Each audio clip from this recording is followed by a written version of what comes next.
Hey now, it's your boy PSA Sitch here with another Sunday stream with everyone's favorite artist, irrational artist, Adam Friended. What's up, everyone? How you doing? And we have a special guest with us today, Brianna Wu.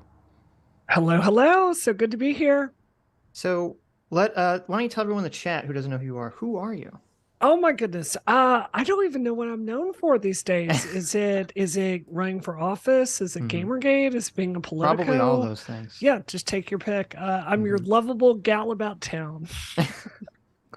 Well, it's interesting because like right before the stream started, I think that you were talking. I think you have a very different view of politics than almost anyone, not anyone, but most people who are streaming right now, because you're looking at it from a more like pragmatic political angle as opposed to this Yeah. kind of like streamer, we have to fight this war angle. Yeah. So I got into, my national profile basically came from Gamergate, which was basically a very, it was the start of how we argue online nowadays with the politics of personal online destruction. You know Mhm. the drill by now. You go through everything everyone's ever said online. You dig up some dirt, you attack them with it. Gamergate was really the start of that information warfare playbook. What I discovered running for office is, don't get me wrong, I believe very strongly in feminist causes. I believe very strongly that online harassment policy matters. But running for United States Congress was a real bitch slap. That was a extremely limited way to view the world, and that Mm. professional politicians had skills that basically were important, and it was a wider view, keeping areas of your constituency happy and trying to build bridges wherever you can. The organizers I respect the most are the ones that are constantly trying to connect people and make friends. And, that's one of the changes in how I kind of approach the world. You think there's like a big problem because it seems like there's a massive disconnect between the pundits online who kind of shape the discourse having no understanding of how the sausage is actually made. Yeah, I do. I also think, Twitch tends to skew younger. Hmm. And I mean, let's be really clear. I mean, nobody's throwing y'all the keys to the Democratic Party like that happened to, say, my father's generation. Not that Right. he's a Democrat, but you understand the metaphor. Yeah, yeah. I think y'all have been born into a world where, baby boomers have kept power for just mathematically a very unusual amount of time. I think many of us feel disenfranchised and that we do not have a proportional amount of power. So I can't criticize you for directing more of your efforts online, but I think ultimately it's attacking a problem that doesn't matter. Hmm. So I was listening to you were on a panel recently with our good friend Professor Sunday, and I'm Is he guessing really your friend? Is he no, really your he's not friend? our Okay. friend. He Whew. doesn't like us very much. Woo. But He hates my guts, but but I didn't run. I didn't run. I didn't run. I didn't run. I didn't run. he's been on the show before. So, but yeah, Mhm. you but know, I guess technically a friend of the show if he comes back on. So we'll we'll see. see. We'll see. I just say something on Sunday. Yeah. I studied so much before that panel. I had nice things to say about him, Yep. genuine things. Like when it came to the Keffel's manifesto, I thought he pushed back on Destiny on stream in a really a way that was, I didn't agree with it entirely, but I thought it was a reasonable argument. Talking to him before the show, like, oh, Dead Space remake is so great. I really enjoyed this hit. And then the instant I had anything mild to disagree with him on, it's just a switch. And it's like, are we Hmm. adults here? Like, No, we're here to No, talk about politics. Can we have no. this much difference, or is it a dick sucking contest? It's Because all just online feuding and dick yeah, sucking, yeah, it's essentially. silly. Yeah. But there's an interesting thing that was kind of being talked about, and I think that you brought up about I think it was that conversation. You're saying how you felt the Democrats have lost, a lot of the white male vote Yeah. in trying to reclaim it. And I think it kind of tied into something else, which was in the beginning of the conversation, there was this kind of people trying to define whether they were liberal or progressive. Yeah. And I think you identified as progressive, and I don't Yeah. remember if you defined what that is and how that differs from being liberal. Well, I don't think I call myself an online progressive because I think online progressives mean Wow. you have to like what I believe that I own my house, which is something that people on the far left might not agree with.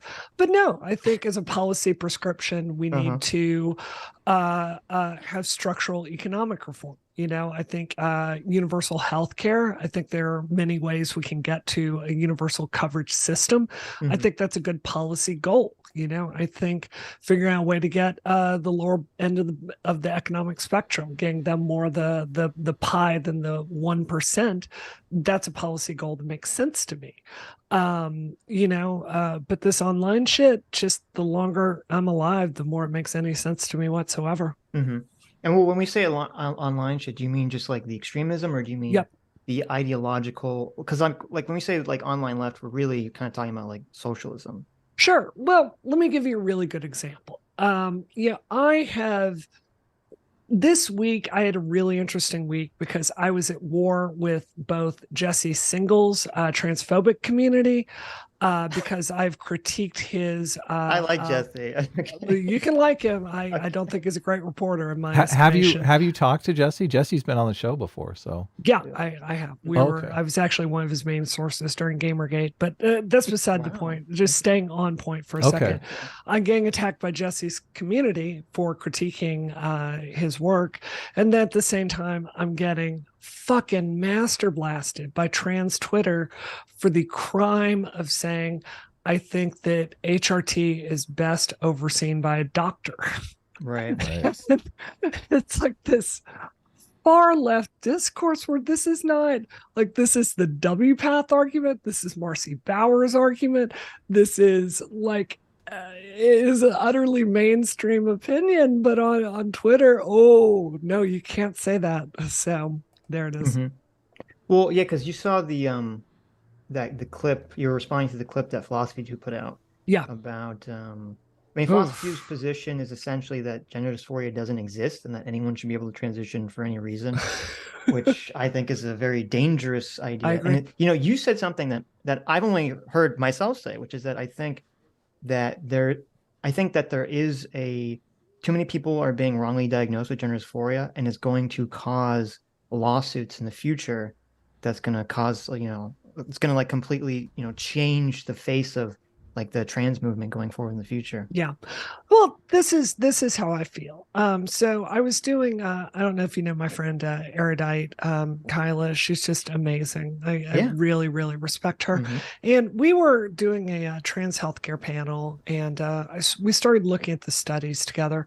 And I was just gobsmacked by this that they were proudly saying that look, 71% of the children that we are providing hormonal intervention to meet the standards for gender dysphoria, the clinical standards. And I was like, only 71%. What the fuck?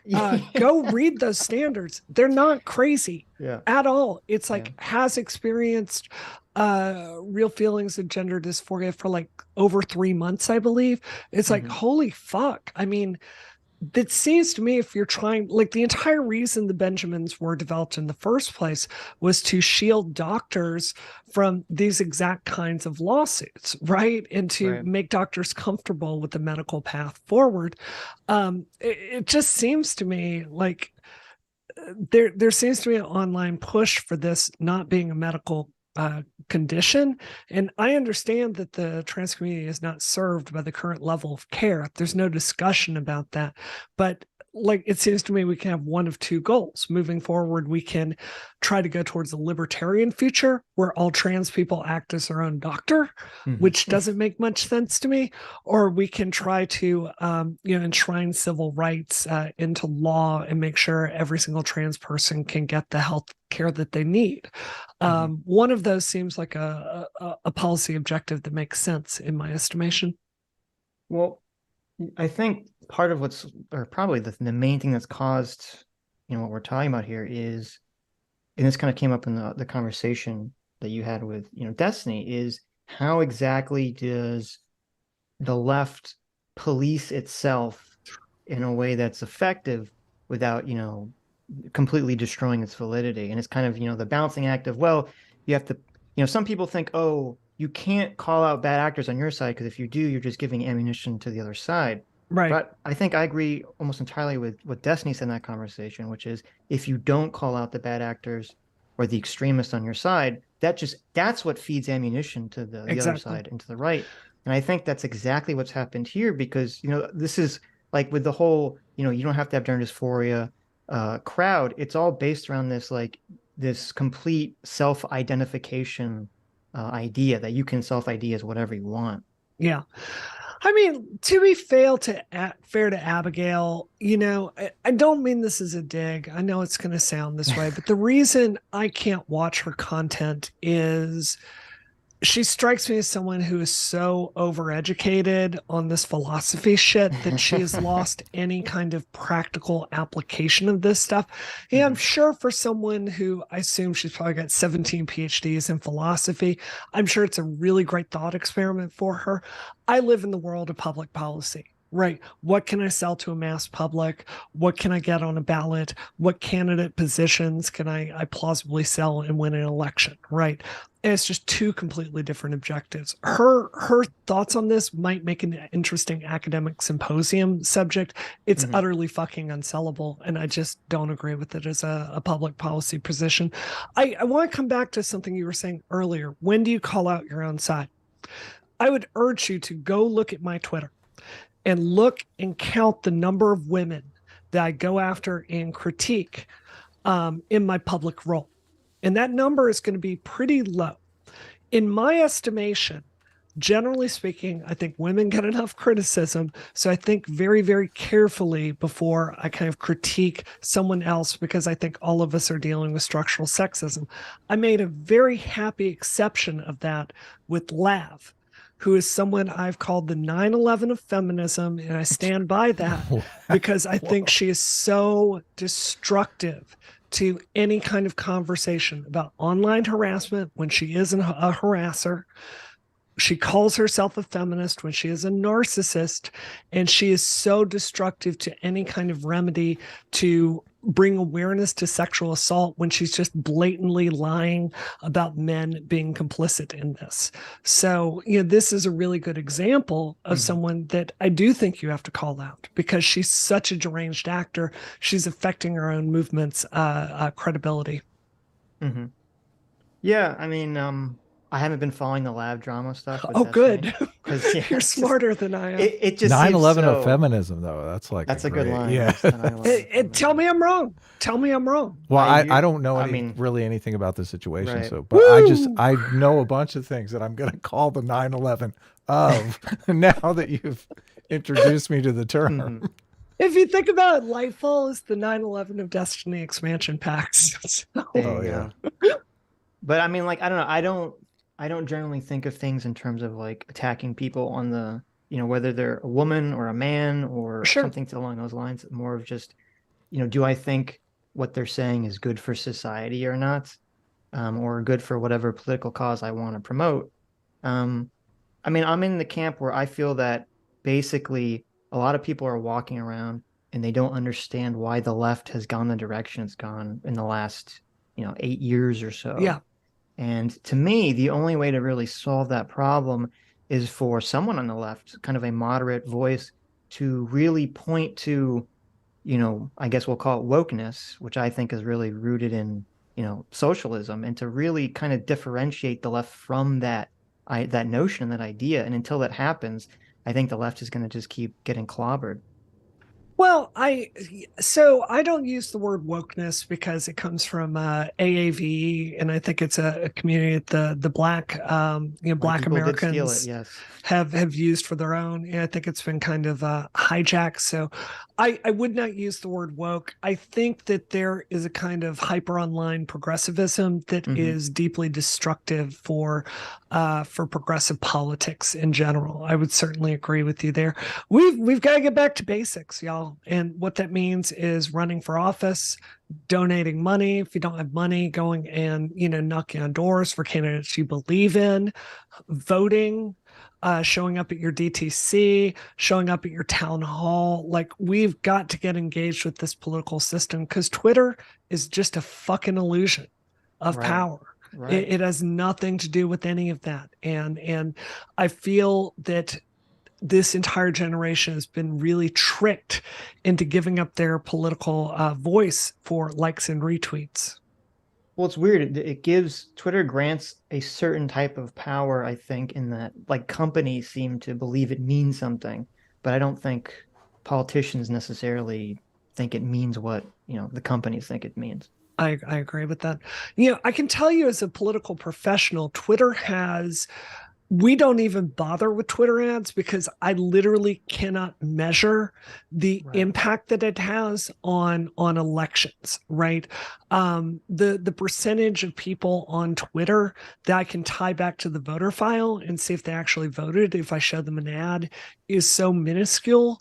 Like it's just mathematically it's part of the conversation journalists are having, and for a media figure like myself it's very good for building connections. Mhm. But as far as a tool that actually activates the electorate, if there's a impact, I've not been able to measure it in my role. Do you think politicians should call out hyper progressivism directly? I On the don't left, I mean. I don't know, because I think the Democratic Party is so I think it runs a risk of alienating the voters that they need, Mhm. that I don't know if politicians need to. I do know that I need to, Right. but I don't think it will serve Biden to do that. I don't know. What do you think? Well, I mean, I generally think that politicians follow the voice of the crowd more often than not. So like it Sure. would be nice like if, you and other people in the political space, especially on the left, were calling, kind of differentiating out and calling out hyper progressivism, if that's what we're going to call it. And that would eventually lead to politicians kind of falling in line. But I Sure. think I think there's a lot of free money on the table, so to speak, that's just waiting to be grabbed. And I think that free money is for a moderate left-wing candidate. Unfortunately, they'd probably have to be a minority to not be called racist, to come along and to basically just call out, hyper progressivism on the internet and say that's not what the Democratic Party's about. And I think if they did that, they would see a massive swell of support that is unexpected. So the way I see it, and I suspect we are not going to agree on this. So I live in Boston, right? Mhm. Massachusetts is a fairly blue state. If you look at, say, our local housing policy, let me give you a very concrete example of how our housing market is broken. I believe my husband and I bought our house in 2019 for $650,000. The housing market is so broken that today this is a $1 million house. That's not a good thing for me. That means I'm paying almost twice the taxes that I did when I bought it. It means that no one can afford to move to my town. It means that these developers are getting rich by getting people out of their homes and flipping it and turning it into luxury housing. And people are having to commute farther and farther into Boston, right? This is a city where it's really hard to blame it on the Republicans. Like, we did have a Republican governor, Charlie Baker, for a long time, but our state house, generally speaking, is run by Democrats, and our local cities are generally run by Democrats. Democrats have failed to do something about what I consider to be a really big emergency for the Commonwealth. And I think the reason for that is, generally speaking, they're very tied to corporate power. The real estate developers, the contractors, right?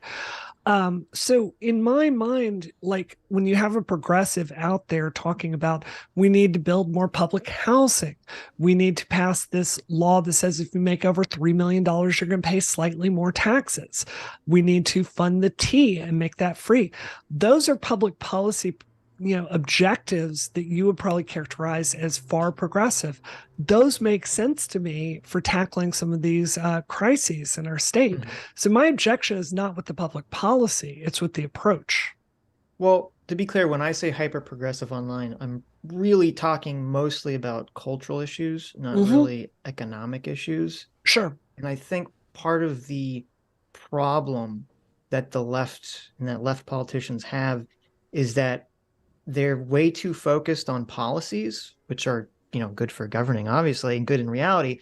But I think the average voter has more a general sense of the vibe of things. Yeah, And I think that's where conservatives score a lot of points.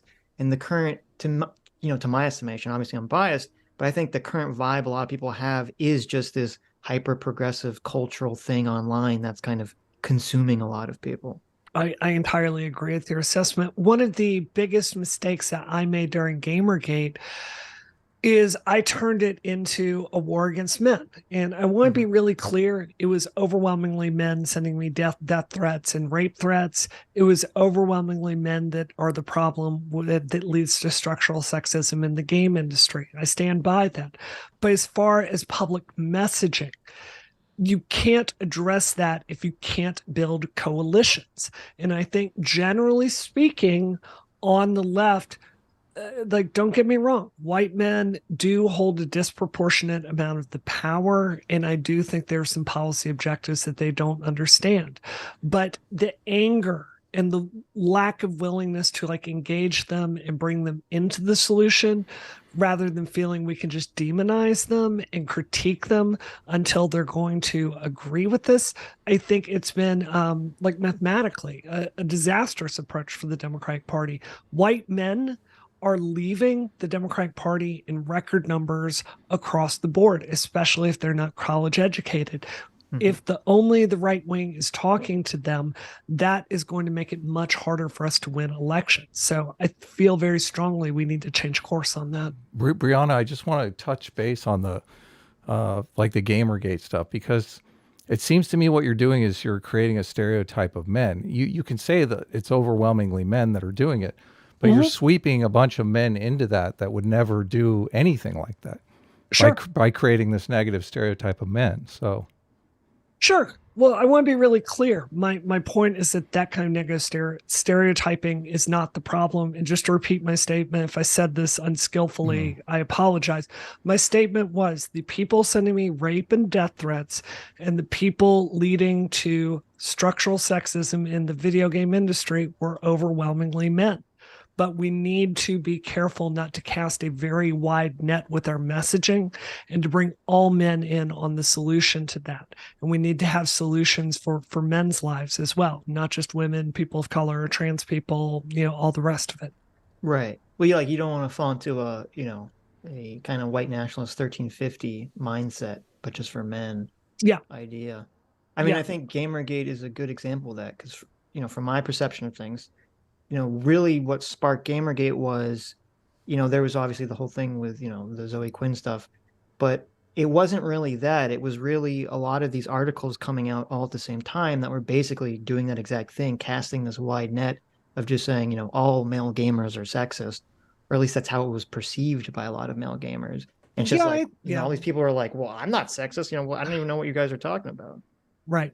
I really hear you. I mean, I've said this before, but it really strikes me as I think that there are a lot of young men who consider games to be their home. And when you have someone coming in and talking about changing it fundamentally, I think that's deeply uncomfortable for many of them. Mhm. It's not surprising to me that like Lee Alexander's article, "Gamers Don't Have to Be Your Market," got so much blowback. You're right. I think the Brianna Wu of 2023 would find a more coalition building way to talk about the structural issues that women Mhm. face in the game development industry, which are real. Right? Go look Yeah. at a AAA game today. Look at who the leads are. It's not going to be women. Well, it's difficult because I mean I don't really believe in like a blank slate gender idea. I think that there are some biological differences behaviorally between men and women on average. Yeah, And I do think that that pushes a lot more men. Men on average are more interested in things, and women on average are more interested in people. And I think that pushes a lot more men into these fields like programming and game development and things of that nature. mm-hmm. And men and women, I just think, have different ways of interacting with each other. And I mean, that's not an excuse for like, blatant sexism or something like the really bad stuff that was going on at Blizzard or anything like that. But some of it to me just comes off as women in a male space and kind of upset that men are basically behaving as men do towards other guys. Sure. Well, towards them And well, as then well. obviously towards women, right? Yeah. I mean, I hear you. Can I ask if you ever worked professionally in computer science or game development? Not that field now. Sure. So I have, and Hmm. I agree with you that a non-zero portion of why people go into CS and game development is probably, more, let's say, hardwired differences between men and women. I agree with you. That's some proportion of it. The reason women don't make it to the top is not talent. It's because the culture is fucking horrible to us. And there's not a single woman I know in the game industry that doesn't carry some degree of trauma and anger over the mistreatment that she deals with every single day. Hmm. It's minor stuff from getting talked over in meetings. I have a really good friend of mine. She was working in a major game studio, and this one day, like 100 men run into her office and rip open the window because two girls are downstairs in the courtyard playing volleyball. And one took her top off and she's in a bikini. And she's just like, I'm just trying to fucking work, guys. And she just chooses to say nothing because she knows she's not going to be able to be heard. So, over a career, that kind of stuff, day after day after day, it's subtly saying, here's the door. Maybe you should go walk through it. Well, I mean, that's an interesting example. What is the egregious thing that's happened? Is it that they're invading our office? That It's not they're egregious. It's just kind of low key objectifying and sexist. And, mhm. yeah, I mean, it's I just, guess someone, yeah, being naked in public is a rare sight. I can understand people gawking at it. There's it's a frat house. It's the frat Yeah, house. well, when Yeah. you have a lot of guys together, there is a lot of posturing. There's going to be a lot of male exaggerating their own behavior to the other men to kind of foster, that kind of environment. Hmm. Um, but I don't So, know, because yeah, that can go down the path of being very negative. I mean, we saw that a lot with like, the hazing problems with fraternities.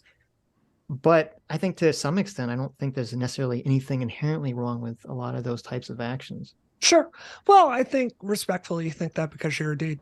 Of And course. Yes.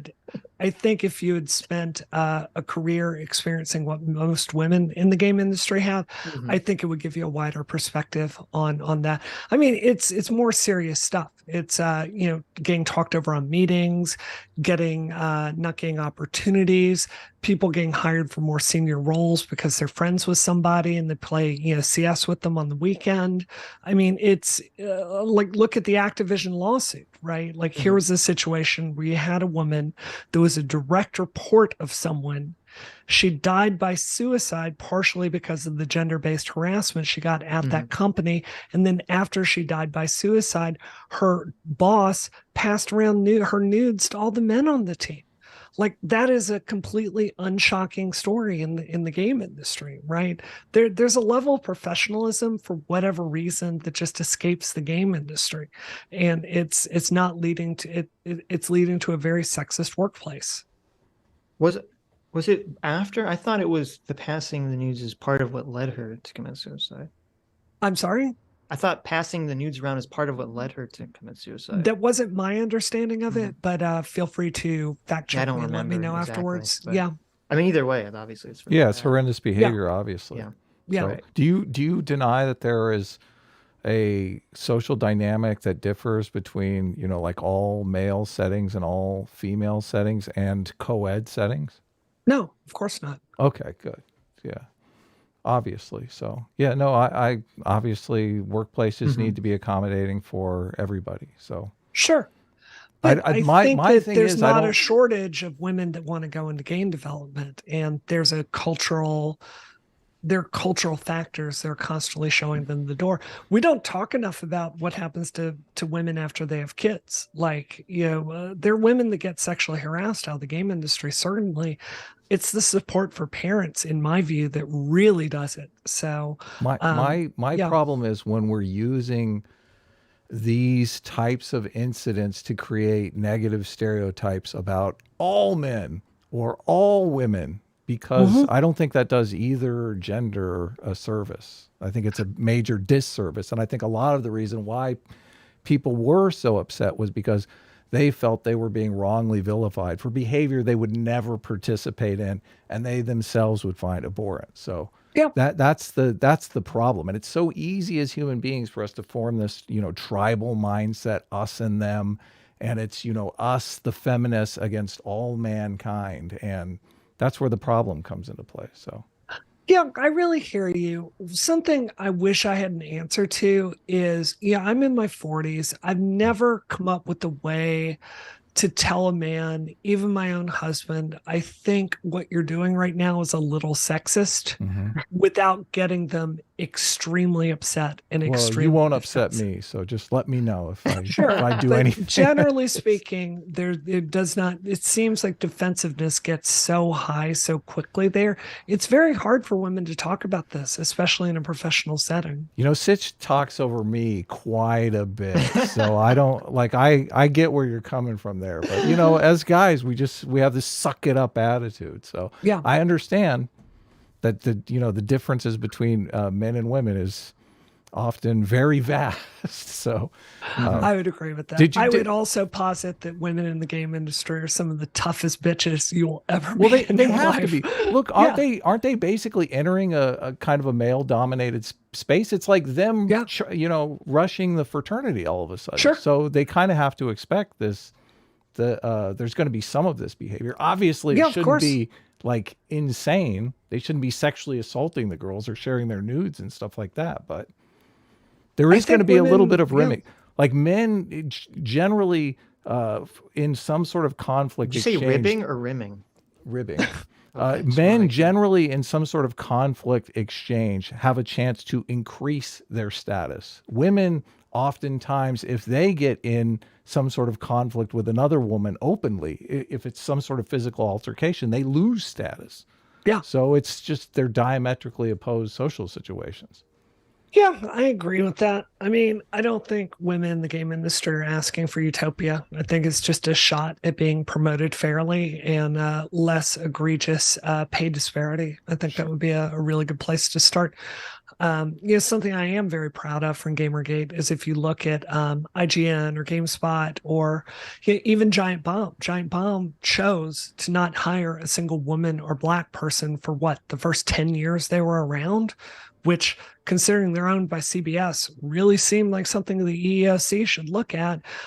They've changed today, right? And you do have women working there and black people. So I think it's gotten better. I think we've got a long way to go.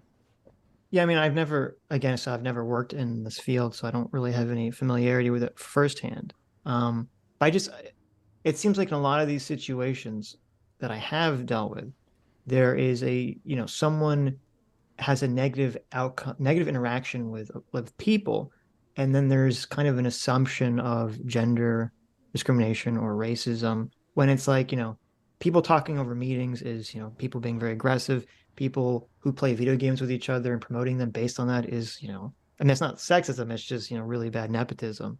And it just seems like to me, there's other systemic problems that are kind of dominating a lot of these spaces negatively, more so than a pervasive sexism.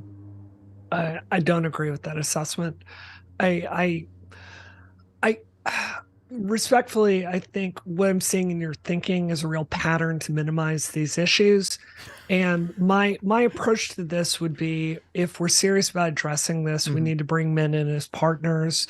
We need to bring them to the table. And I think I agree that vilifying men is not an effective approach for remedying this. But I also think that a lot of men just want to pretend these problems aren't real. Well, they are. Maybe we're just wait, defining let me sexism differently. Just before we go further, like, what do you like? What's a sexism? Wait. Let me respond, because I'm not minimizing anything in terms of, like, if people, if I'm in a meeting, if I'm in a business meeting, people are talking over each other, I think that needs to stop. I don't think that's a good thing.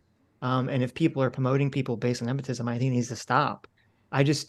In my mind, framing it under the lens of sexism generally is what makes people defensive.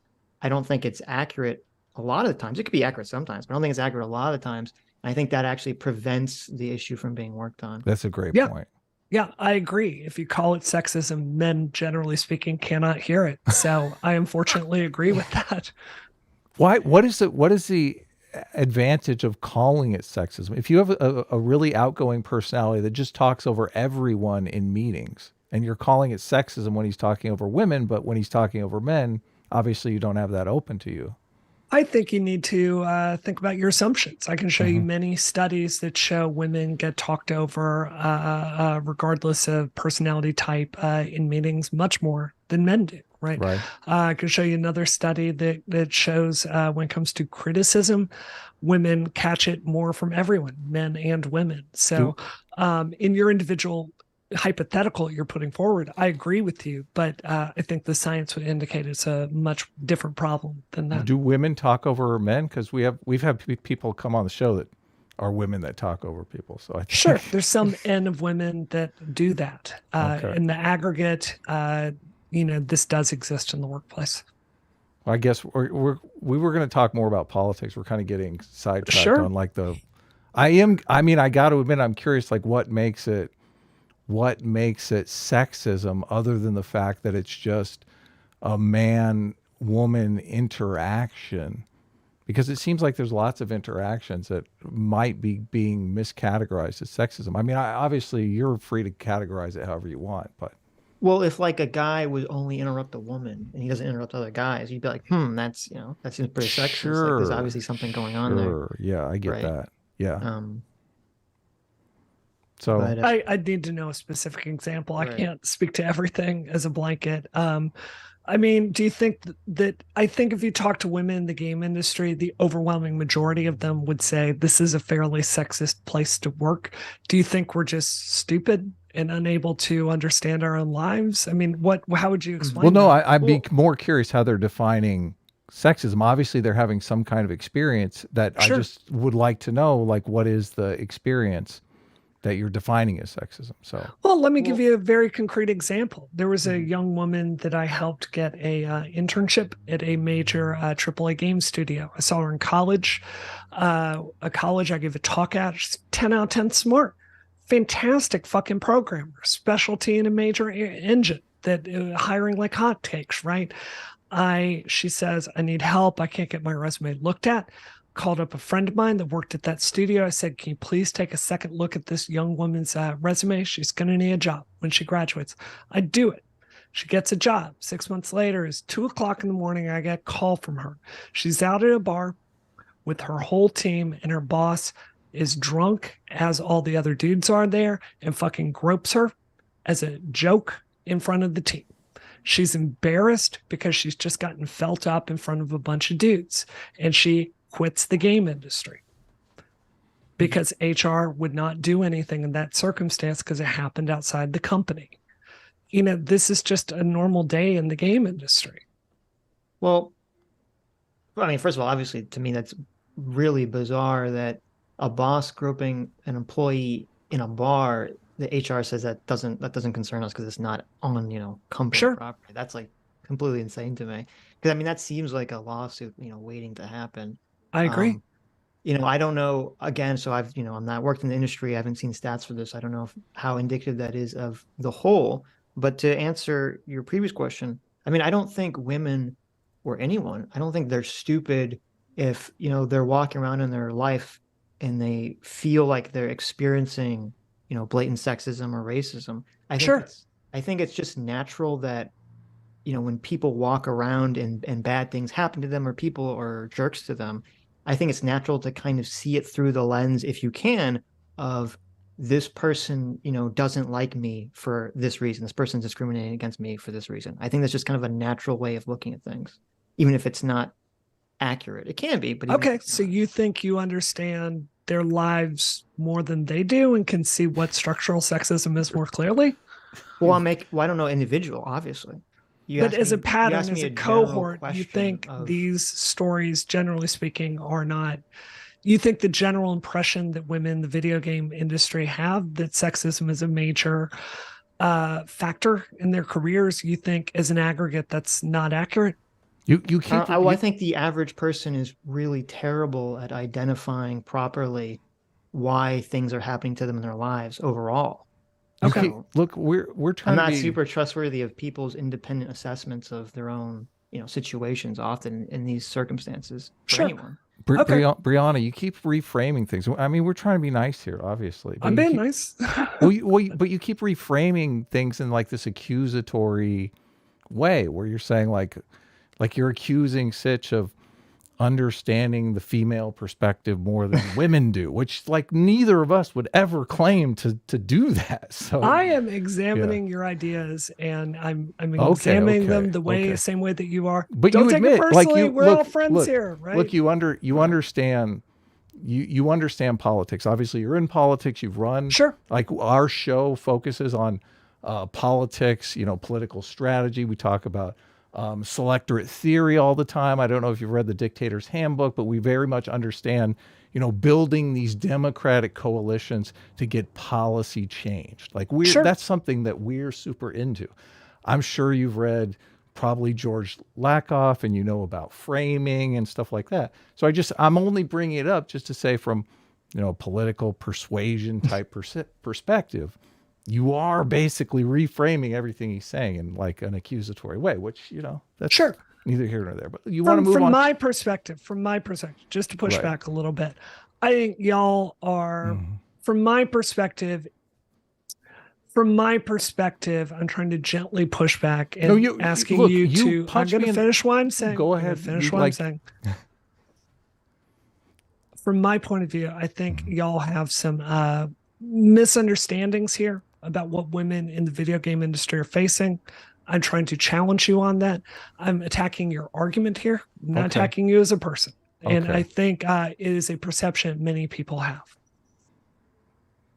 Well, I mean, I understand. I mean, I framed it as basically like rushing a fraternity, which I can't think of any other more horrifying thing for a woman to do. So, I mean, I do understand I mean, is that a bad framing? I mean, is that inaccurate? Do you know what happens when you rush a fraternity? I'm sure you've seen like the I terrible saw Animal things. House. Yeah, Yeah. exactly. So, I mean, I get it. Yeah, exactly. I understand. And what your friend went through with her boss, a horrible situation to be in. Like a boss should never do that. So Sure. I mean I can completely empathize with the situation. So Yeah. since you have other things you want to talk about as far as politics go? Do you want to? I don't Well, I want to mean, move past this. If we you can go back to the political thing, or the more political questions. Because I guess I don't, you know, I didn't feel like I got like a go deeper into this. You know, how exactly is, you know, the Democrats going to gain back the center? How are they going to gain back white males if they're not willing to call out, you know, hyper progressive cultural stuff online? Can you give me an example of something you think is a hyper progressive cultural thing? Sure. So like a good one is the demonization of the term whiteness, to kind of refer to whiteness as like, you know, I'm sure you've seen this where they say, oh, we need to abolish whiteness. We need to deconstruct and dismantle whiteness. And you're like, well, what does that mean? And they'll, you know, they'll give you some academic term about, well, it's not racist because it really means this. But it's like, you know, no one hears that. They just say, like, what do you mean you want to abolish whiteness? Like that sounds super racist. Yeah. No, I hear you. In my personal experience, and this is just my honest impression here, and maybe this is colored by having grown up in Mississippi, where Mm-hmm. political power for Black people is literally survival. But in my personal experience, Black people, when it comes to political power, are some of the most pragmatic people that will take half a sandwich instead of like a whole sandwich, right? And I think a lot of this like abolish whiteness thing, in my estimation, it's largely a online phenomenon. I don't think it's a large part of what Black communities are saying. In Well, my it's usually experience white running for people saying it. office, yeah, exactly. And I don't think we should. I think that I don't know. I think that there are some white people, they're so eager to escape their own guilt over structural racism that they can sometimes act a little bit silly. Mm-hmm. I think you just treat Black people like people and try to back policies to address structural racism when you can find it. I mean, yeah, I definitely think the white guilt narrative or idea is pushing a lot of people to like, you know, kind of go way over the line and kind of hyper virtue signal. Um, It makes me think of something you said in the conversation about how there's a group of young kids on the left who are kind of obsessed with the idea that America is bad, and that's kind of pushing politics or online left politics in this direction. And to me, like the reason that they have that idea that America bad idea is because, the academic literature behind, hyper progressivism or wokeness, as I call it, is is rooted in an anti-liberal ideology. And Yeah. to me, I just can't see how the left in this country is ever going to, gain any political power if they can't call out illiberal ideas very directly. I agree with that. And I think it's a bigger problem. If you listen to Andrew Tate, he's promising you a fucking Bugatti, right? What is the left promising you? If you castigate yourself enough, if you critique yourself, if you're meek enough, if you stop laughing at these jokes, if you excise every bit of doubt you have over X, Y, and Z ideologies, then eventually you're not going to get screamed at online. Which of these two is a more compelling vision? I'm old enough to remember when the original Top Gun came out, and I don't care if you were left or right. The thought of being out there in a fucking F-16, taking on an enemy and fighting for America was fucking awesome, and that's why Top Gun Maverick did so well. I love that shit. I'm an American. I love this country. I think it's a good country we're fighting for. I think we fall short of our ideals, but I'm tired of this vision from the left that America is evil and stupid and we have to hate it. It is so non-constructive. We have done so many things that we should be beyond proud of as a country. We lead the world in software engineering. We built Hollywood. I mean, when it comes to culture, we set it for the whole world. We have led the entire planet in biotech research in many ways. We are a fucking awesome country. And I'm not going to be shy about saying that. Yeah, I mean, I agree completely. I think, I don't think the left is going to make any political gains if they can't go back to adopting an idea that America has done all these wonderful things. Yeah. And that we need to have a healthy level of nationalism. Obviously, you can go too far. And it's weird because it seems like right now there's this, contingency of online left and then, extreme right people who do hate America. I agree. And it just seems like this sort of that movement is growing more and more on both sides. And that to me is very troubling. I see it like Al Franken, and this is not my quote, this is his, but he talks about loving America like an adult. To a child, everything mommy does is good, and anyone that doesn't like mommy is evil, right? When you're an adult, you understand, like my husband, I love him with all my heart. He is flawed in certain ways. I love him despite that, and we try to make a better life together, both of us being imperfect, right? That's how I see this country. And you're always striving to make it better.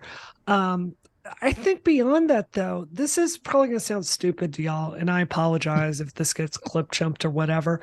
But, like last week, I started challenging Sneeko. Do y'all know who Sneeko is? Oh, yeah. He's come up many times on the show. Sneeko's out there with his fucking Dodge Challenger Hellcat, which in my estimation is a piece of garbage car. Okay. Now I collect Porsches. I collect them. I restore them. I bleed guards red. I love Porsches. So I start challenging Sneeko to a race since he's talking all this shit about Moist Critical. I want to be out there and say, you know what, Sneeko, you don't like the left? Let's go settle our differences at some track, Laguna Seca. Let's go take a track day out there. Porsche Cayman GTS versus Dodge Hellcat. I got the left after me after that. They're like, oh, don't you understand? Driving is bad. We need to move away from fossil fuels. I'm like, fuck you. I got a badass Porsche. I do race days on the regular. I'm really fucking good at this. Like, let's go. Let's go out there. Let the left be cool for once in our fucking lives without this fucking academic groveling. It is so pointless, and I'm so tired of it. Yeah, definitely. Sorry. No, that's okay. Sitch, I'm looking at your notes here. Do you want to talk about the trans stuff at all, or? It seems like that's the only thing you haven't covered. Well, there's some questions from the chat we can address.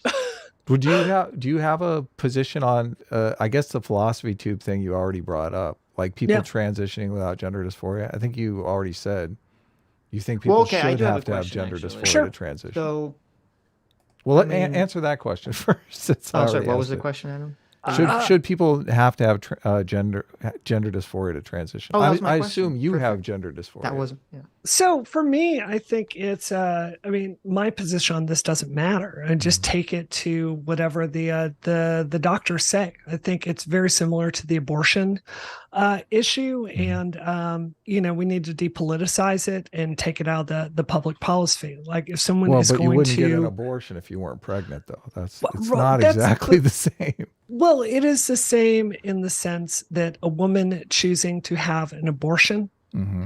is talking to a doctor, making a private medical decision with that doctor. I think Right. generally speaking, we need to get this gender dysphoria like discussion. I don't think a mob deciding it is good. WPATH is doing good work. Let psychologists and doctors come up with a set of standards that make sense to them. And like, let's just like fund more science on it and get this. The public weighing in on everything trans is not going to lead to a better outcome. So yeah, that's kind of my position on that. I I mean, mean, that's a very careful answer. yeah, It's a true one. I'm not bullshitting Um, you. It's how I really feel. no, I understand. Like, I agree that it should be a medical decision. But I think it does have to be around an idea that, gender dysphoria is a medical condition, and that Sure. does have to be a prerequisite in my mind for transitioning. And I don't think as a society we should be having a system set up where like, oh, you can just transition because you feel like it, or without having, proper doctors, vet you.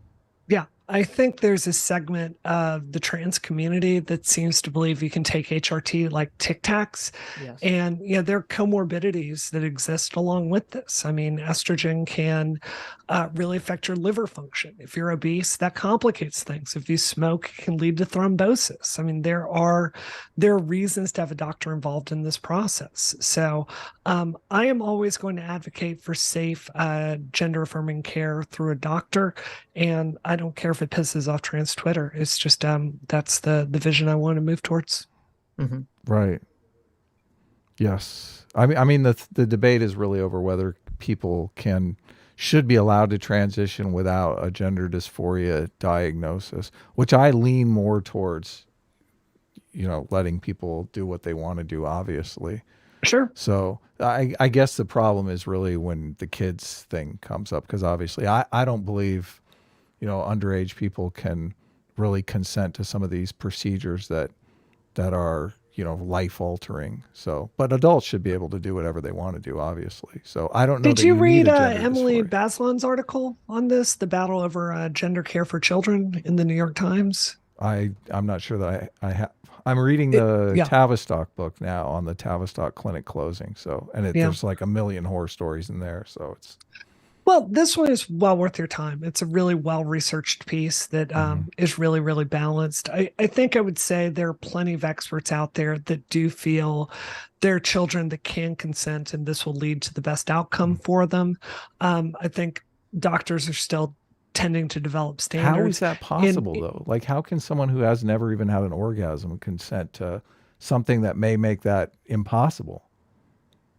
well, I don't think it's going to necessarily, though it can reduce the amount of tissue you would have for, reconstruction surgery. But that's not necessarily a guaranteed outcome. But there are people that feel really, really sure about who they are, and letting them go through a puberty of the gender that they don't match with is going to be very destructive. So, I think I would come back and say there's not enough studies on this, and we need to be funding that area of science. And I do think there should be a high bar on children transitioning. Hmm. But if you want children to do it safely, I think it's an area of science that we should fund. And I don't think the public weighing in on a decision, it should ultimately be between a parent, a child, and a doctor is helpful. It sounds like on the sex thing, you're saying that it's, there could be hope. It's not 100% that you lose sexual function, but just even Yeah. gambling with that, as someone who's never experienced sex is just, I mean, for me, that's such a strange thing because how can you, how can you weigh the pros and cons of your future if you don't even really have any kind of experience with the things that you're weighing? So that's the thing for me. I don't see how a child can consent to something when they don't understand that, how this will affect their adult life because they haven't experienced it. I think I might urge you to Hmm. read some sources that might lean less anti-trans. That does Hmm. not match my understanding of this subject. Maybe I'm wrong, but it's not. It can be a factor, but it's not an insurmountable Right. factor. And yeah, as I understand it, Well, Well, I was just going off of what you said because sure. you said it's like not a 100% that you'll lose sexual function, which it makes me Sure. depends on think what they do. Like even what? even like if it's like a 20%, that's still like a big gamble. So, but Well, yeah, but I mean, if it depends, people would be willing to give that up. For a lot of people, would be willing to give that up to alleviate the dysphoria or to Yeah. lessen it. As I understand it, now I'm sure I'll get comments helping me understand this after we get done. But as I understand Dr. Marcy Bauer's comments on this, it affects the amount of tissue you have for vaginal depth. mhm.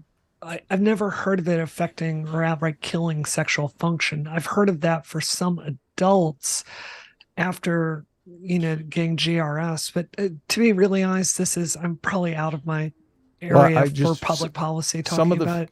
there's Yeah, some famous cases that are coming out now that are detransitioners that have said, they've never been able to orgasm. So sure. that's a side effect of the treatment that they've been. And obviously, you yourself have said this is going to be figured out in the courts because there's going to be a lot of people suing over, bad treatment. So, Well, I mean, I'm in the shit right now with trans Twitter for advocating doctors following WPATH, right? Hmm. WPATH standards exist for many reasons. It doesn't just give a scientifically based path to transition that is scientifically proven to have good outcomes. It also indemnifies doctors to a certain extent because they're following a pathway that makes sense, right? They're not out there doing experimental surgery. So yeah. I think generally speaking, for many reasons, sticking to WPATH is going to lead to better outcomes for the majority of cases. Hmm.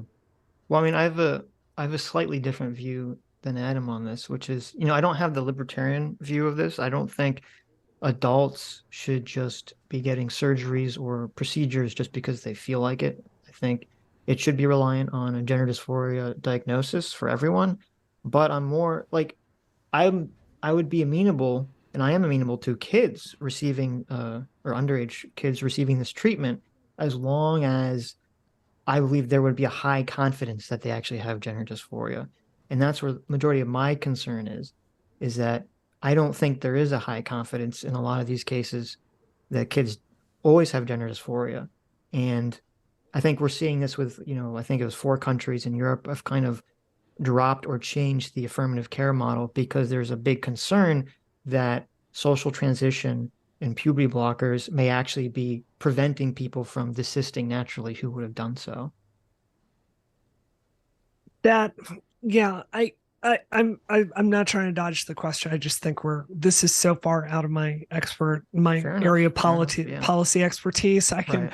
plug Right. you what I understand from researching it with Kyla and reading New York Times articles. Again, my position is this is a private medical decision. So Hmm. Fair Yeah, enough. that's I mean, yeah, cool. we've talked to not so erudite before, can I so ask a bigger question here? It seems so weird to me that so many political discussions regularly just come back to trans issues. And it feels like we're hmm. talking about this a billion times more today than we did like 10 years ago. Why do you think It's because of the kids issue. Obviously, every parent in America is worried that they're going to send their kid to school and they're going to get some trans activist teacher that's going to socially transition their kid without them even knowing about it. That would make everyone talk about it, obviously. Yeah. To me, it strikes me as very similar to the anti-Muslim panic after 9/11, or the fear that white girls were going to date black boys in Mississippi growing up. It just it seems the amount that we're talking about, it seems drastically out of proportion to any issue at hand for the public. Well, But these stories are big stories that obviously get into people's heads. So I do agree with you that the number of these cases happening are probably so small that it's insignificant. Anyone's going to get affected by it, but everyone is going to worry about getting affected by it. And that is why everyone is going to talk about it. Sitch, you want to say something? Well, going back to, as I said, I think most people have a general vibe, a general political vibe that they fixate on to determine things in their perception about the way the country's going. And I think the trans issue, I mean, yeah, obviously, it affects a very small amount of people. And so it would seem weird that there's such a fixation on it. But it seems like to me it's a very clear issue for people to gravitate towards and have a vibe feeling about, and to kind of base a lot of their politics around. And I think that's why it gets so much publicity. Beyond, I would think what Adam said is true, that there is a fear from some parents, whether it's unfounded or not, that their child will wrongly transition, or maybe they're just anti-transitioning altogether. Yeah. I don't know. I think gender, for whatever reason, gets to something very primal in people. I think with tensions getting high earlier, just talking about sexism, I think if terrorism was a hot thing back in 2001, I think this is more so of one. And I don't think it has benefited the trans community at all, this additional visibility, in my estimation. Well, I mean, I don't disagree with that. When you're talking about like the Muslim panic, obviously it was a reaction to 9/11 or some very specific incident. With this, it seems more a reaction to just shifting cultural attitudes and promotion and visibility of trans people, and also a massive increase in number of children, identifying as trans. It's kind of what's bringing this issue to the center stage. Yeah. Well, also a right-wing profit motive for, the right-wing Death Star media that, thrives on these clicks. Frankly, even here on Twitch, I've been asked to do, I don't know how many trans panels now. Apparently they need numbers. People want to argue about this stuff. So I think, again, it just seems out of proportion to any public policy issue at hand. But I understand the concern. Mm-hmm. Well, it's a good narrative issue, to kind of drive conflict and debate around. Sure. So. But I mean, in my view, like the big factor is, I think it's been increasingly hard to counter the increasingly fascist tendency of the right wing, as evidenced, with the January 6th insurrection. Like, it's really hard to counter that when, the alternative is they're talking about transing your kids, right? It's a really effective counterpunch. And I think it's made it very hard to safeguard democracy here at home. We covered the January 6th stuff because I found the hearings fascinating. We covered the one where Trump tried to basically replace the head of the DOJ to send out some letter, which, I mean, since we do talk about selectorate theory and how, the difference between democracies and autocracies and how autocracies form, like that kind of thing is particularly interesting. A lot of the stuff that people fixate on in the January 6th stuff, and I'm curious where you fall on this, is, a lot of people, they pitch what happened with the riot as some kind of insurrection, as in that the outcome of that could have been us falling into autocracy and, Trump getting a second term. When I don't necessarily think that could have happened. I think a lot of people a lot of innocent conservatives were used as like scapegoats to kind of propagate this narrative that is very self-serving for Democrats. My dude, they showed up in the Capitol with zip ties to kidnap members of Congress. One guy, my dude, they had a whole scheme with fake electors to come out and declare Trump president that they were trying to get through. Mike Pence had to make sure to not read a note with a fake, like a false elector Yeah, scheme. but I think you these are, really hold on. I'm going to finish what I'm saying. I think you're really discounting the threat that this posed to our democracy. I don't think the Republicans are just unwilling stooges along the way. They're clearly anti-democratic sentiments that are rising on the right wing of this country, as evidenced with this reluctance to even see Trump prosecuted over something that, in my estimation, is very obviously a crime. No one's above the rule of law in this country. Hunter Biden isn't. Donald Trump isn't. So I think I share a very different assessment of the level of risk. I don't think you specified, Adam, exactly what you meant to say, well, which is I'm that, the, oh, go ahead. well, I was going to say, because I mean, I'm assuming you have the same position I do, which is that, I think the stuff with the fake electors Yeah. What's the and the level of risk stuff there? with, Yeah. Trump replacing the DOJ to try to send out a letter to try to get state legislatures to overturn their own ballots. To me, that is the real threat, and that was the real, bad thing that happened regarding, January 6th stuff.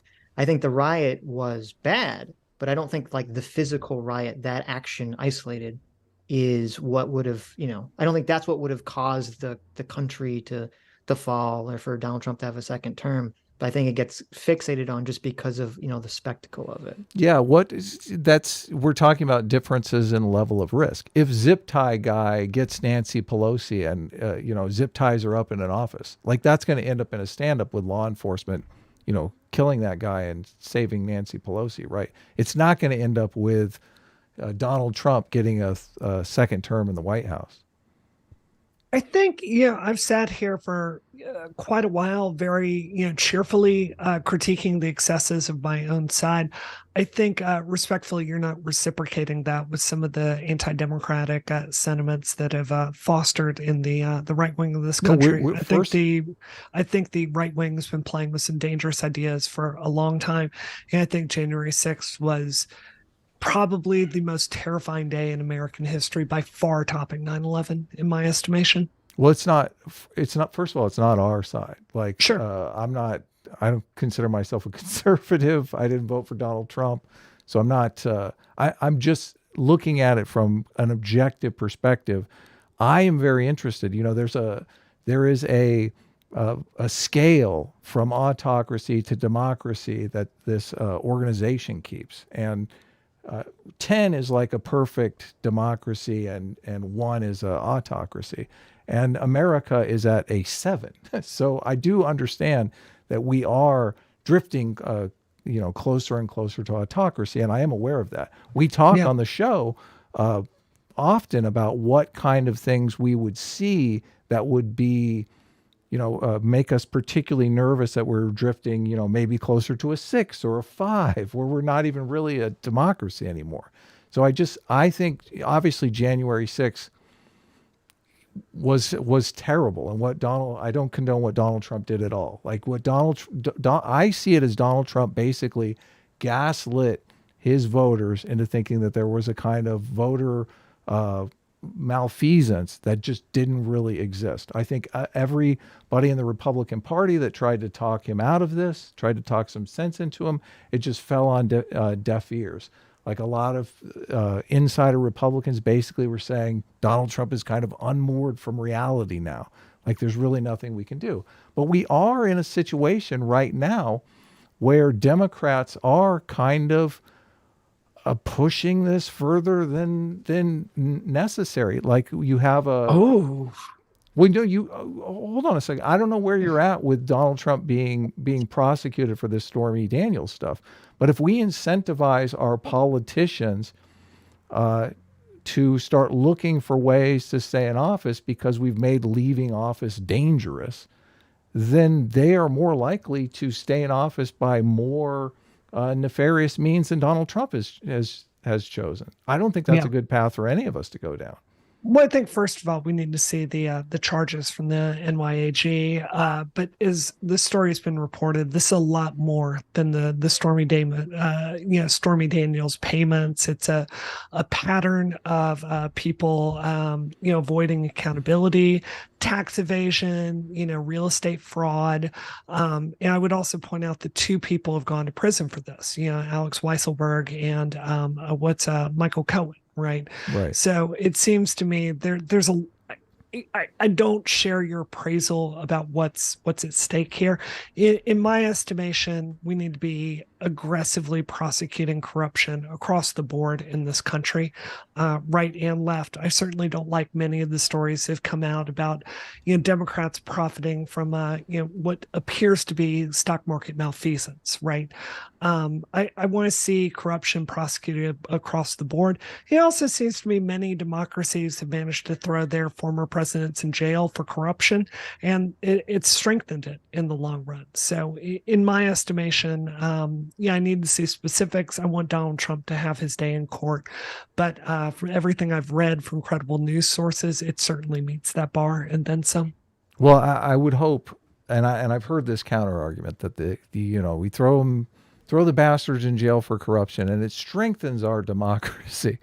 But it's just I know from so many of these autocracies where the reason why they become president for life is because they're afraid of being killed or incarcerated. I mean, this is literally why Putin has been in power for as long as he has. So if this plays out, if this prosecutor by some means incarcerates Trump and he still manages to get elected, and I think his chances of getting elected are far greater if he spends any time in jail, we're going to be in a very weird situation because the guy who you have already said, January 6th was the closest we've come to losing it. We're going to have that guy in office with 4 years to plan the next January 6th. But I agree there's a risk. I think the greater risk is continuing to do nothing.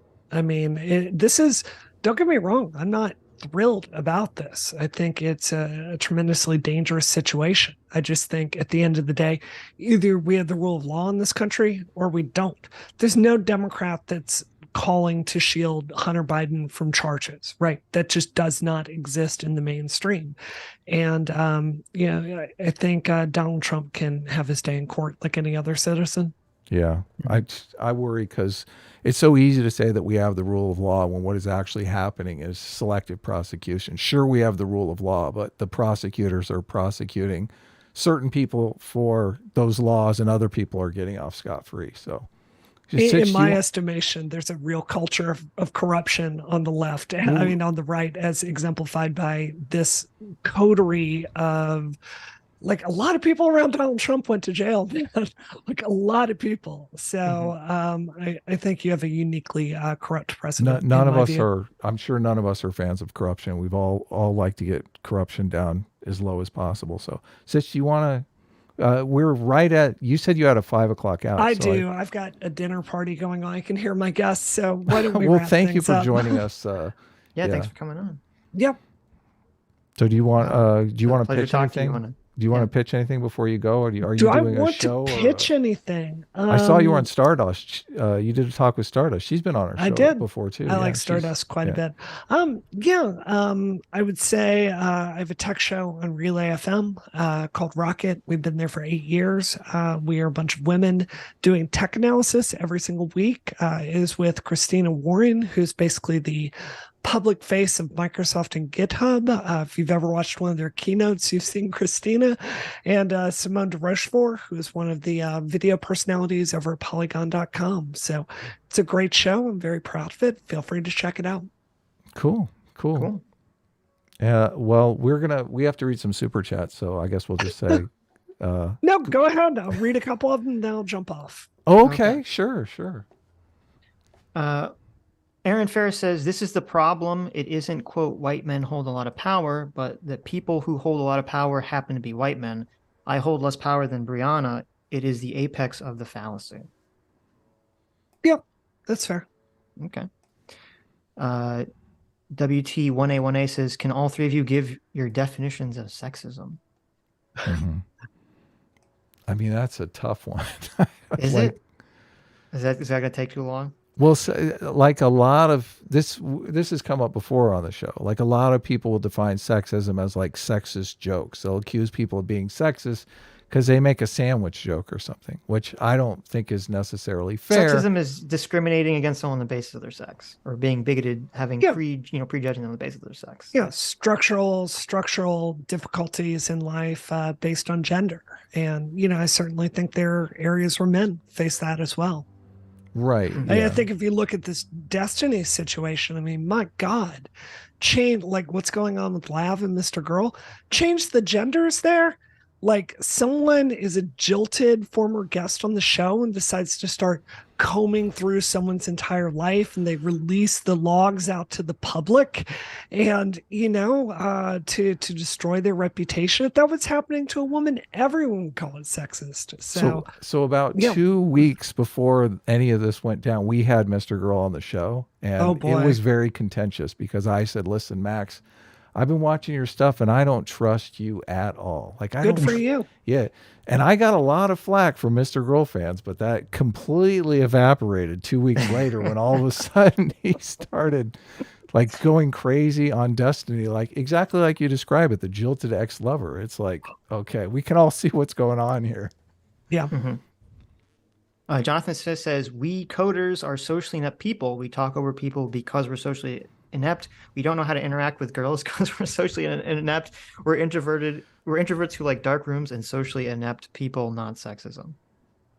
I think that's true to a degree. I think ask any woman who's if you were in CS, you might know this. A very frequent thing you do with young university students is go through pair programming. Right. It's where you pair two people up to program together. They check each other's code. It's a really, really good way to introduce someone to a new language. I've heard many horror stories from young women who have had to do that with young men about not being treated with respect. This is an interesting chat. Magus Trigger says, Brianna only cares about democratic systems until communism takes over. Then democratic elections can fall to the wayside. The justice system definitely is not prosecuting Marxist street thugs. Do I strike either of you two as a communist? Have I said anything today? Well, you could be hiding your power level, though. That's the thing. Everyone always wonders. I am truly agnostic on communism versus capitalism. I've read the critique of capitalism. I'm 100% on board with that critique. I don't see any what is socialist out there. It doesn't. I gotta go. We'll do this another time. Okay.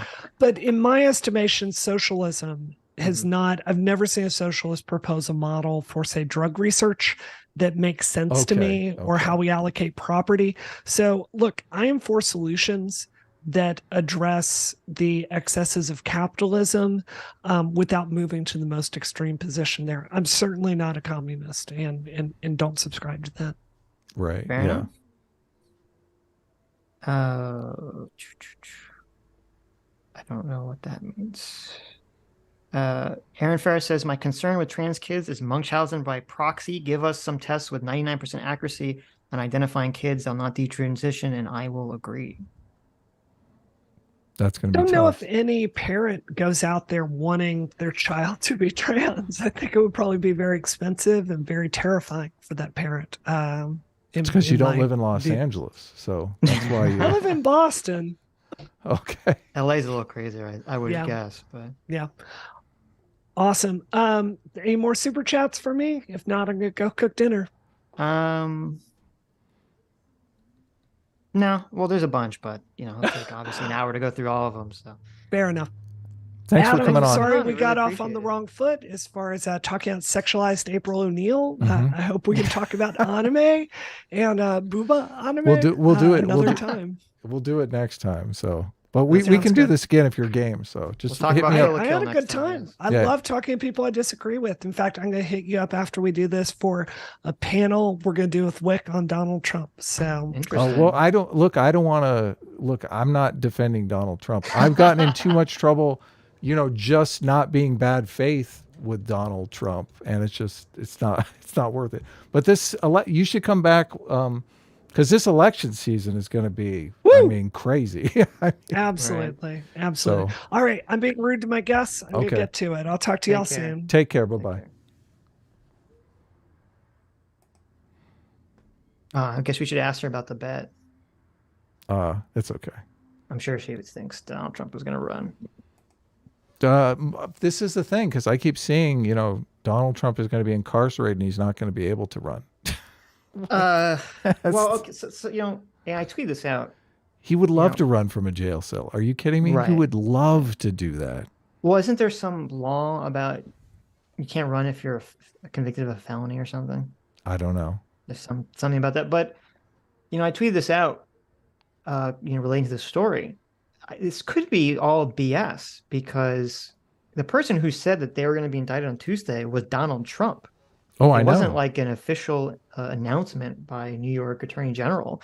And if you actually look at the story, when journalists asked Donald Trump's lawyer and his people about this, they all said, "We don't know exactly why Donald Trump said that." Yeah. So this could all, I mean, I don't know. On one hand, when they asked the New York Attorney General, they did the no comment thing, which seems like, well, why would they say no comment if the answer is no? On the other hand, I mean, this could all, in my mind, I think what really happened here is that, there was Trump's lawyers were talking to him about the possibility that he would be indicted at some point in the future. And Right. I think he actually very cleverly posted on social on True Social. I just want to say tweet, but whatever. Yeah. He truthed out that he was going to be indicted on Tuesday to kind of force the discourse to be on the issue and kind of force the hand of the New York State Attorney General to either indict him or not indict him. Yeah. So I think it was actually a very intelligent thing for him to do, but I think it's a ploy. I don't know if it was really going to happen. Fascinating. So that's Adam. That's what Adam says when he's actually not fascinated. No, no, no. I do think we need to read our super chats and move Yeah. on. Okay. Okay. But yeah, I do. Yeah, that's probably what happened. Yeah, we're gonna read these, then I guess we're gonna do a new stream, and we're gonna watch we're actually gonna watch the Vosh video that we only watched for like a minute on Tuesday. Right. Yeah. So It's going to be great. You guys are going to love it. there you go. Oh, hey, Sword Scale and Short Fat Taco are in the chat Yeah, we're talking to Dev on Short Fat Otaku is Dev, for those of on you Tuesday. not in the know. Yeah, we're talking Yeah. to him on Tuesday. Nice. I don't necessarily know what we're talking about, but it should be fun. Why do we reboot streams? Because we feel like there are people that want to watch us have a conversation with Brianna, and there are people that want to watch us watch a Vosh video. And never And the two shall ever hang out with one another in the chat. exactly. Although you guys are very, very loud about you're very opinionated in the chat, which is always fun. But, more power to you. Boof Skin McGee for 5 months says, did anyone catch Sam Harris's absolute TDS cope on Lex? I did. I did see that. Yeah, that's interesting. I listened to like 5 minutes of it and I thought, why am I giving any of my time to Sam Harris? This guy never says anything that I agree with or find remotely insightful. So I turned it off. To be fair to Sam Harris, he does when he's talking about some issues, and it gets lost when he talks about other issues. Look, I'm listening to Sam Harris for the point when he's going to like fall down the mountain. And I'm going to get some schadenfreude from it. But Adam that's Adam about just hate it. watches Sam, so It's pretty much. I mean, I don't okay. Everything it bugs me because it comes off as insightful, but really it's just motivated reasoning. So that's what bugs me. Yeah. Phil that remains for $10 says Lightfall is not the 9/11 of Destiny season. Thank you, Phil. Jack H, thanks for joining the Free Will Seekers. RZ the Legend for $2 says progressives. Quote, now you know what it feels like. Old School for 9 months says both women and men talk over me all the time. I'm an accomplished professional and an MA. It still happens. Oh yeah, yeah. Yeah, I mean, I can't speak to coding. In the work environments I've been in, I don't know, obviously I'm male, but I've seen both men and women who are very aggressive in talking over people and dominating conversations. I haven't really seen it be more men. So that does not align with my experience either. Yeah. Mm-hmm. Magor for 2 months says, I suspect that the game industry is toxic at the root, and one of the manifestations is sexism. I don't see the same toxicity in general programming. Interesting. I don't know. Maybe. Gaming culture is more competitive, I would assume, since you're actually playing games. True. That is true. Calvin Paffer for $2 says, so what you're saying is ... Canna X122 for 3 months says, lived experiences is just a euphemism for personal anecdotes. People can misrepresent what happens to them unwillingly. Brianna. Yes. True. Jack H for $5 says, let my membership lapse, big cringe, but I've got a good excuse. New puppy. He's 9 months old, but he's already 80 pounds. Whoa. There you go. Holy cow. There you go. Well, that's nice. Also. Big puppy, yeah. Also, archers. I don't know what that means. A team reigns supreme. Obviously, you know what that is. You know that. But sometimes S-class is best. Depending on the thing. S-class is best. That looks like some sort of like banking insurance. Doesn't or it? Something. Every time I see it, I just think of HSBC, which is bad because like I hate HSBC because they were like literally laundering money for Mexican drug cartels a decade ago. Mine's like an anagram of arts. There you go. It works. Yeah. You're an artist and I'm a banker. Or star. Let that sink in. Oh, look at that. It's an anagram of star as well. Oh, okay. As in who's the star of the show. Oh, there you go. Yeah. Aaron Ferris for $20 says, Actual Justice Warrior released a video of a black education superintendent that was intentionally firing white people, and the left plays mop and bucket with it. Oh, I haven't seen that yet. Wow. Yeah, listen, cancel culture doesn't exist, and people aren't racist against white people. Andrew Clark for 9 months says, I'd love a conversation with Brianna and Adam over housing problems and solutions. Get young people into homes and make them as affordable as hamburgers. That's exactly right. Yeah, that's exactly right. Yep. Got to stop treating them like fine works of art that only the rich and powerful can afford. Kania X122 for $5 says, the reason minors are legally considered unable to sexually consent, that reasoning applies to transitioning as well. It's good. Good point. I'm not sure it is. I'm not sure it is. Minors, because minors can consent to other surgeries. Mm-hmm. Well, they have to have their parents' permission, right? They can't consent. Yeah, they aren't consenting. Their parents are consenting to like life-saving surgery. But it would be the same thing with transition, though. Right. Under that logic. So. Yeah. So yeah. Oh my God. Maybe there's an asterisk there. My mom and I are like, I'm so different than my mom and dad. Like, I can't imagine them making decisions for me. Yeah. Oh my God. No. Andrew Clark for $4 says, I take it back. This person doesn't know anything about the right. Dev for 2 Canadian. Thank you, Dev. Says polygraph test. LOL. There you go. What's that? What's that all about? It's about the polygraph test. Oh, okay. Hey, Aiden. See Aiden in the chat. What's up, Aiden? Some people got my thing. Aiden comes on and talks over people a lot. So. But we love her. So what are we going to do, right? There you go.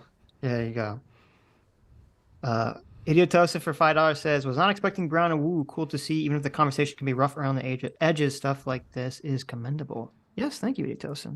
It all began with her sniping at me on Twitter and me basically calling her out, going, listen, she was calling me an incel and shit in like the second tweet.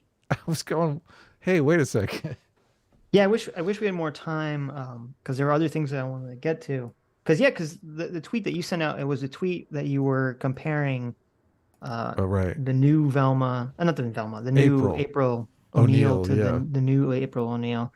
And then, kind of the left narrative around this is, oh, why do you want to masturbate to like children's cartoons? Yeah, children's cartoons, which. And it was interesting because she called you like an incel or something. And you're like, wait, what the like? And it's funny, you did the perfect thing. You're like, oh, listen, I saw you in a conversation recently. And you seemed very, mature, mature and intelligent, and why are you behaving this way on Twitter? Yeah, you're here, calling a complete stranger who you know nothing about. Yeah. Well, it's unfortunate. Twitter, brings the worst out of everyone. It Seems does. like. Yeah. So, But no big deal. It was nice that she came on. It's nice that she didn't hold a grudge. And, yeah, yeah, if we can have yeah. more conversations, I think we obviously have radically different political views. And I think it's more interesting to talk to people who have radically different political views and get Right. yourself in some kind of hug box where it's like, I only talk to socialists because, I'm a Right. socialist or whatever. Right. Yeah. Uh, CT for 2 Canadians. Stop giving us money, CT. Mm-hmm. Says, thank you for coming on, Brianna. You should have read that one, I should have. but that's okay. Peter Fitzpatrick for $5 says, hey, Adam. Hey, Sitch. Does Brianna have an OnlyFans? Okay, I'm glad I didn't ask her that. Yeah, don't read that one. Jeez. Yeah. Leon S for 8 months says, can't stop singing Bridges' song "Go Bleep Yourself" since his appearance, guys. Unfortunately, unfortunately, my very impressionable son is doing it now too. His mom isn't impressed. Oh, that's horrible. But I messaged him because I had that song stuck in my head for like 3 days, and then I went and downloaded the Spotify one, and it's got so many funny things in it. Like he's like, he's listing all the reasons why you might do this. Like, your breakup went bad, and he says, invested too much in FTX. I was like, oh my God, no. Pretty funny. Yeah, that song is hilarious. Junebug for $2 says, I'm pro Gamergate and Comicsgate. Nice. That Cringe for 7 months says, what you guys are saying is that you're for segregation of the people. True. That is what we were saying. What? No, I'm not for that. Adam Unfriended for $2 says, I'm glad Doomer was brave today for a face reveal. Oh, he did Doomer do a face reveal or something? What happened? Assuming they were saying Brianna's takes were on the same level as Doomer's take. Oh, okay, I gotcha. The joke. Ostracy for $5 says, anyone saying January 6th was worse than 9/11 or the civil fucking war is doing more gaslighting than Trump ever did. Yeah. Yeah, I don't know if that's what Brianna was saying. She's going to snap us up for the pro-Trump side. I mean, I don't know. That wouldn't go well for the panel if we're supposed to be Trump defenders, but right. No. We can send Joe their way if Joe wants to get involved. There you go. He's like a Trump supporter. There you go. Paul Fritz for $10 says, I kind of understand why Wu feels that way about sexism in the industry. Growing up, I was bullied constantly, and it was hard for me to tell the difference between a bully and some playful ribbing. Yeah, I mean, that's the difficulty, is that when you have a male-dominated space, the way male social interactions just operate so differently than female social interactions. And it's hard. I think there is, obviously sexism does exist, or really fucked up things. She's talking about the guy who's groping a female employee. I mean, I think she should have sued instead of just quit. That, to me, that's wild. But everyone's different. But it's hard to parse out, what is, the real quote sexism and what is just people, behaving, either like assholes or just in ways that you don't like. So, the famous Joe Pesci scene in Goodfellas, where, you're laughing at me, that scene, that totally embodies that, there's such a subtle line between ribbing and like real bullying. Yes. Yeah. Yeah. And guys love to play that line. They just love to play that line. That's true. Right. But women don't get that. The women, it's like, what are you doing? We're bonding. This is called male bonding. Yeah. Yeah. And, that's a great example because, his character flaw was he couldn't tell the line himself. Yeah, he crossed the line many, many times. And that's what got him at the end whacked. So. Of course. Yeah. Yep. Yes. It's just such a different dynamic. Yeah. Which I mean, it's the way of the world. It's fascinating. I don't know that you can really change it that much. Obviously we need to work on where you have to focus is on the co-ed spaces. Like there has to be a different set of rules in the co-ed spaces. So, but once one, I mean, this happens just as much with women because I hear women all the time say, oh, I hate working in a woman dominated workplace because they're like, oh, it's in the other direction. Yeah, It's just exactly. everybody's, talking shit behind everybody's back, and it's like, ah, I think there is a problem, and I'll agree with this. I think that for because of the conversation in America has been so fixated on sexism against women, I think there's an attitude by a lot that like the female, what I would classify as the female way of interacting with people is considered the neutral way, yeah, that's not true. and that's not true. Yeah, No, and so like a lot of policies, a lot of the way HR's divisions are structured is very female centric. And right. I think that creates a lot of problems in the workplace for a lot of people. But if I'm running a sales department, I want the male energy. Yes. I just can't Yes. imagine like that male energy is going to help you succeed in that type of endeavor in a way that the female energy is not going to help. True. Yeah. Sword Scale. Hey, Sword Scale for $20. Thank you so much. Says Adam, be honest when you interrupted Brianna with your toxic masculinity and she got confrontational and started talking about her dinner party. Did you get a little scared? No, not at all, obviously. There you go. It did get a little tense when I pointed out the reframe though, but I felt like, I mean, I'm not sure that was deliberate or I don't know. Mm-hmm. Didn't seem deliberate. It just seemed like sometimes people get, you know, confrontational. So, Right. but whatever, no big deal. Um, Junebug for $2. Says they want a comic gate people canceled, not trusting. Oh, did Brianna Wu go after Comicsgate people? I didn't know that. No. Interesting. Yeah. Oh, okay. Vinny Doberman for 8 months says, I'll be a lifetime member of A team or S class if one of you gives me a wrench. You know you want this schizo dog on your team, so who's going to give it to me? Right. I don't think either of us are. I know. Vinny will forever be a free agent. Okay. Yeah, exactly. Well, no, he can be A team. I don't know that I trust There him you with a go. wrench just yet. So, There you go. Listen, Adam wants you to put out Vinny without mhm. whining and dining you. Okay. Look, I'm a guy. What can you expect? There you go. Classic male Look, classic behavior. sexism, right? Right. End Times Memes for 5 months says, welcome to the Sitch and Adam show. Thank Yeah. you. Welcome. Leet Meathead for $5 says, is it just me, or as soon as someone says insurrection on January 6th, I completely tune out? Yeah, Yeah, when she said fascism, I was like, oh I felt no. bad because I am laughing openly, and I got to stop doing that because it's rude to be, as soon as you say January 6th insurrection, I'm like, blah! It's like right in your Well, face. so the differential distinction that we make, because there was a talking past each other on that issue. Uh The huh. the differential distinction we make about like the riot being bad but not leading to an insurrection versus the things Trump was doing behind the scenes. Right. That's a I think that's true, obviously, but I don't think it's ever worth bringing up really to anyone on the left Right. Because they because don't it's make the like, distinction. well, because number one, a lot of people on the left are very emotional about the January 6th riot, which is Mhm. understandable to an extent. Sexism, right there. You're saying Brianna Um, Wu is why emotional. a lot of people are on the left. It's not Okay. just Brianna.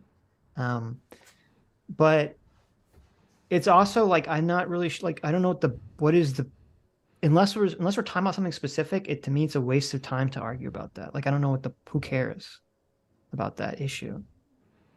Well, I mean, if you're going to go into the details of how close we are to drifting down, losing a point on that autocracy scale, I mean, you kind of got to dig into Mhm. that. But I mean, yeah, I would have I been I more interested. agree. Because I would have been interested to ask her like she labeled it fascism, which to me was interesting. Um, why would you use the word fascism? What does that mean? Yeah. But No. maybe we'll find out later. TB, thanks so much for being a free will seeker. Hayden Dill for 8 months says, if you want CT to stop giving you money, you can give it to me instead. Adam loves to watch Sneeko. Watch you know what S class. Well, no, first of all, I really like Charlie Moist Critical. I think he's super smart, and I've always liked his content. And Sitch and I have gone back and forth on Sneeko, where I think Sneeko is like just a dumb kid. But I think I have been won over to the, Sneeko is a moron doing more harm than good, because he doesn't seem to respect the fact that he's just a dumb kid, which a lot of people are able to do that. Well, you can't when you're in that state of mind, obviously. Right. He thinks he's, in his mind, he's Andrew Tate, which, like, why the fuck would you even want to be Andrew Tate in, Right. like, Yeah. at, Want to be rotting in a like, Turkish jail. yeah, exactly. So he thinks he's the big shit because he's the next Andrew Tate, which I don't know why anyone would want to be the next Andrew Tate. And it's just, he's not, bright. I mean, I think he is smart. I think he's inexperienced, but I think right now he's got too much No, of that. I will stand by your statement. I don't think Sneeko's very bright. Okay. You don't think he's? Yeah, I guess if you're not smart enough to realize that you're not smart, then I like that's kind of the. Well, it's not that. I just whenever I hear him, I don't know. He has very simplistic takes on a lot of issues when I hear him talk. That I mean, you're like, oh, okay. Anyways, Blaine's Escape Quarter for $2 says, I got blackout in a Brianna Wu bingo. I think it was Blaine or someone who sent me like a bingo card before the stream. So I saw it, and I was thinking, when I saw it, I thought, well, Gamergate's not going to come up, but I was completely. You were wrong. You were wrong. Adam wanted me to watch my Gamergate video with Brianna, so that would have been. Well, I resisted bringing up the Gamergate video because I didn't want it to like go down that path, but right. She probably knows. I'm assuming she Googled us. No, she doesn't know. Because she did that with other people she was on the panel with. So she Googled them ahead of time. Oh, yeah. Okay. Well, maybe. I mean, I've been. We'll find out next time. I've been on particularly bad behavior on Twitter, so I don't know. That's true. It's like, that's true. How dare you? Why? How dare you say that? You're supposed to say, "Oh no, you've been fine. You've been good." Let me give you advice. No one cares about the bank stuff. True. Okay. You go off on April O'Neil and stuff. No one cares about the bank stuff. They're like so worked up about the bank, and no one cares about it. True. I know, but I do have a few people that I respect their opinion. So it's more like just, academic Twitter. Right. Talking shit with people who are in the know. But Junebug for $5 says, who was the person that was anti-Gamergate that got a game dev to Minecraft themselves? I believe that was none other than Zoe Quinn. Right. Yes. She accused someone, I believe, of some kind of sexual wrongdoing. I don't remember exactly what it was. They ended up getting fired almost instantly. And then I believe they commit suicide. So, what do you mean? I have a tweet right here about the bank stuff that has 6 likes. Sitch, what are you talking about? Okay. I didn't even get into double digits. There you go. Six whole likes. Bra moment for $5 says, Wu is against sexism. Sexism. What? Oh, sexism. And yet, who's the one making dinner for the party? Destroyed, lib fart. There you go. True. Got him.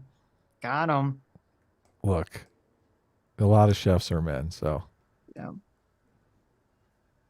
No more super chats, guys. We're going to go over to the other super chat over there. Come on. Wootman for 3 months says, A-Team reigns supreme. S-Class has terrible temperature takes. Celsius class straight bussin'. FR, no cap. Oh, God. Oh, wow. Disgusting. I thought your Celsius take was very intelligent. So it was, yeah. I mean, he had a good argument, even if you don't agree with him. At least he's got Celsius is that's almost as bad. That's like one tier, like that's almost as bad as the poppers. It's close. It's not quite as bad as the poppers, but it's even if you disagree with him, Sitch has a good way to gaslight people. There you go. You can only measure the temperature of gaslighting in Fahrenheit anyway. So. Oh yeah, of course. Celsius, it would be like, what are we even measuring here? Junebug for $2 says, get Zoe on the show. I don't think Zoe Quinn or Zoe Quinn, however you say her name, would come on the show.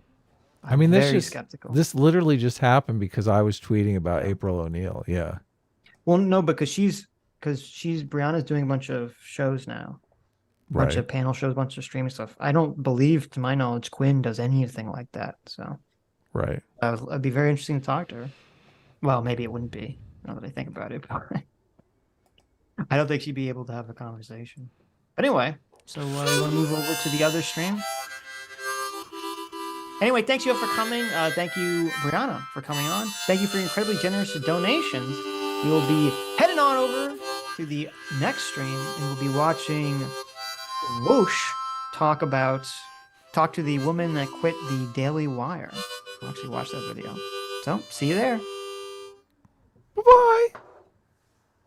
Bye-bye, everybody.